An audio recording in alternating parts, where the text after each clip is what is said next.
The family text chain lit up at 9:47 a.m. on a Tuesday. Mom, your father and I are taking over management of the lake house. It's been sitting empty too long. My sister Emma immediately responded with celebration emojis. Dad added, already have bookings through Labor Day. $450 per night. Should have done this years ago.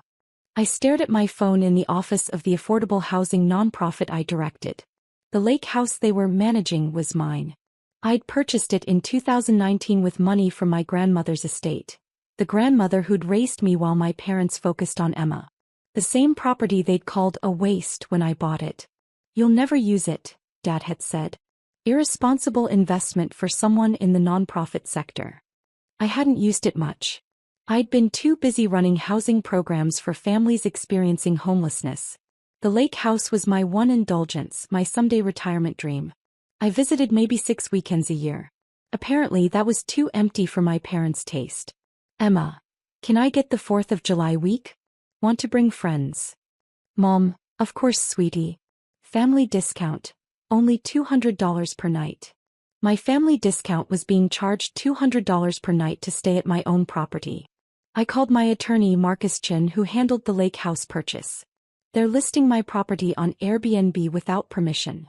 Do you have documentation of sole ownership? His voice was already shifting into lawyer mode. Title, deed, tax records, mortgage in my name only. Everything. Don't engage yet. Let me make some calls. 3 hours later, Marcus called back. They applied for a short-term rental permit this morning. City requires it for properties rented more than 14 days per year. The application lists your parents as property managers with owner authorization. I gave no such authorization. I know. Here's what's interesting. The housing department runs ownership verification on all STR applications. It's automatic. They cross-reference with county assessor records. I could hear the smile in his voice. The system flagged it 2 hours ago.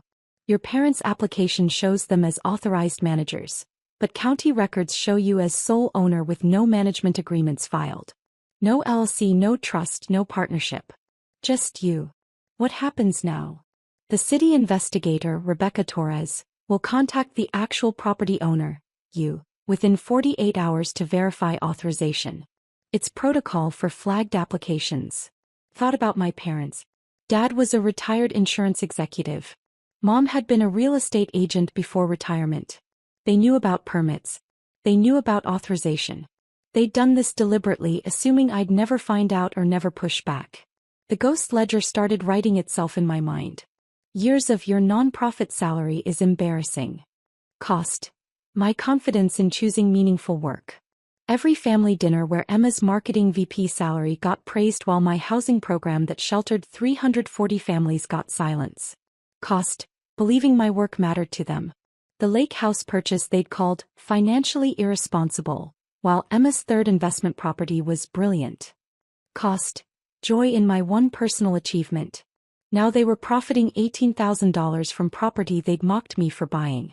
Rebecca Torres called the next afternoon. Miss Patterson? I'm following up on a short-term rental application for 847 Lakeview Drive. Your parents listed themselves as authorized property managers. I gave no authorization. I'm the sole owner. I didn't know they were listing it until yesterday. Silence. Then, I see. Are you aware they've already collected payments from guests? $18,000 according to their texts. More silence. Ms. Patterson, operating an unlicensed short-term rental carries fines of $500 per day per violation. But operating one on property you don't own or have authorization to use commercially. She paused. That's a different category entirely. That potentially involves fraud, theft, and unauthorized commercial use of another person's asset. My hands were steady. No trembling. No anxiety. Just cold clarity. What's the next step? I need to complete my investigation. I'll need documentation of your ownership, confirmation you provided no authorization, and details about the bookings. Then I refer my findings to the appropriate departments. I'll have my attorney send everything today. Marcus compiled the package. Warranty deed, title insurance, mortgage documents, tax records, my bank statements showing all payments, The family text chain, screenshots of the Airbnb listing my parents had created. The Airbnb description made my stomach turn. Charming family lake house managed by experienced hosts. We've been caring for this property for years. They'd listed themselves as the hosts. Used photos I'd taken. Created a narrative where they were the generous family sharing their beloved property. I did the math. 40 nights booked at $450. Plus Emma's week at their family discount.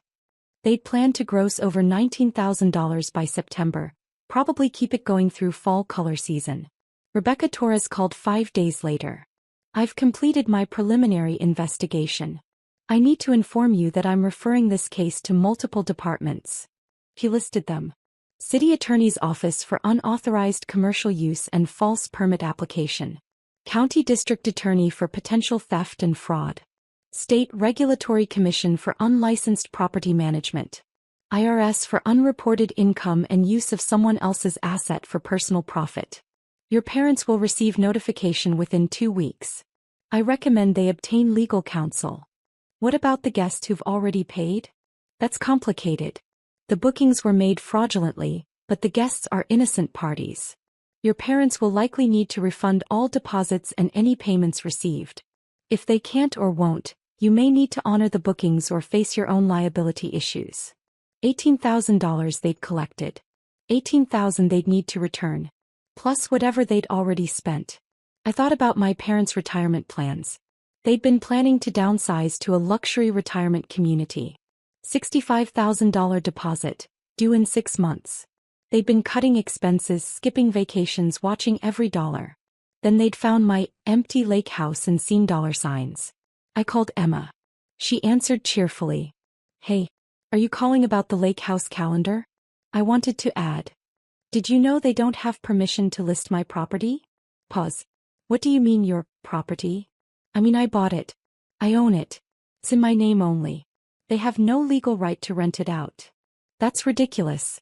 It's a family property. You never use it. It's not a family property. I purchased it with my inheritance from Grandma Joyce. I have the deed, the mortgage, everything in my name. Well, you should share it. You're being selfish. The conversation I'd heard my entire life. Share your success. Don't be selfish. Think of the family.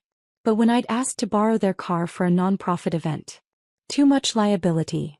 When I'd suggested they volunteer at the housing program. Not really our thing. Family was supposed to flow one direction, toward them. The city has opened an investigation, I said quietly. They applied for a rental permit using my property. The system flagged it for fraud. You reported them? Her voice went shrill. I didn't need to. They reported themselves when they applied for the permit. I hung up. The notifications arrived to my parents on a Thursday. Marcus forwarded me copies. City of Lakewood. Notice of violation and investigation. County Prosecutor. Request for interview regarding unauthorized use of real property. IRS. Inquiry regarding unreported income, tax year 2024. My phone exploded. 17 calls from Mom. 9 from Dad. Texts from Emma. How could you do this to them? They're your parents. You're destroying the family. I blocked them all and went to work. We were opening a new transitional housing facility that week. 24 units for families moving out of homelessness. Real work. Work that mattered. Marcus handled everything. The depositions. The documentation. The formal statements. The findings came back 6 weeks later. My parents had collected $18,000 in guest payments. They'd spent $12,400 on their retirement deposit and a cruise. They'd have to refund every penny to the guests and cancel the remaining bookings. Another $22,000 in lost fraudulent income. City fines. $500 per day for 40 days of unauthorized rentals. $20,000. The county prosecutor offered a deal. Full restitution, community service, and 3 years probation in exchange for dropping criminal charges. The IRS wanted taxes on the $18,000, plus penalties for attempting to hide the income. Their retirement community deposit? Forfeited when they couldn't make the remaining payments. The $65,000 they'd saved went to lawyers, fines, and restitution. Emma stopped speaking to me. My parents sent one email through their attorney. A demand I drop the charges. Marcus replied, Ms. Patterson filed no charges. Your clients triggered automatic systems by filing fraudulent permit applications. The government entities are pursuing this independently. 3 months after the notifications, I drove to the lake house for the first time since discovering their scheme. It looked exactly as I'd left it. They'd never actually managed anything. They'd just taken money, sent guests my address, and collected checks. I sat on the deck watching sunset paint the water gold and orange. Loons called across the lake. The air smelled like pine and clean water. My parents had called this property a waste.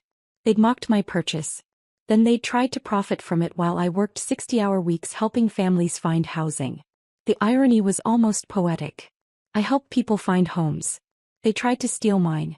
I thought about the psychological concept of object permanence. That thing where if you can't see something, you assume it doesn't exist. My parents couldn't see my success because it looked different than Emma's corner office and stock options. A lake house I barely used. Must be wasted. Must be available for them. They'd never considered that empty didn't mean unclaimed. That unused didn't mean unwanted. That my absence was because I was building something else. 340 families housed, countless lives stabilized. I'd kept this place as a promise to future me. Someday you'll have time to rest. Someday you'll have space to breathe. This will be waiting. They tried to sell my someday for their right now. 6 months later, the legal processes were complete. My parents owed $73,000 in fines, restitution, taxes, and penalties. Their retirement was delayed indefinitely. Their credit was destroyed. Emma still wasn't speaking to me. I changed the locks on the lake house. Installed a security system. Put up cameras. And then I did something they'd never understand. I started a pilot program using the lake house for respite weekends.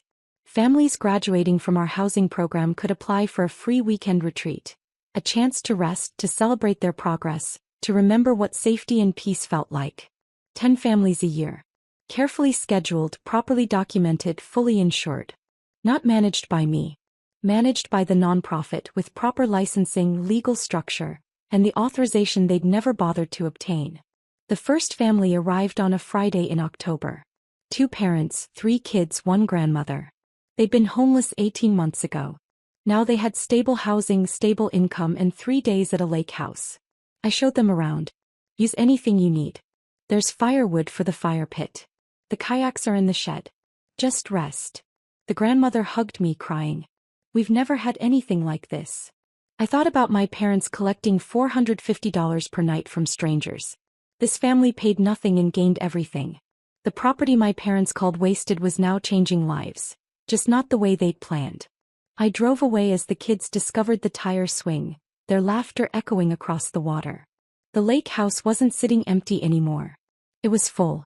Just not with the people who'd tried to steal it.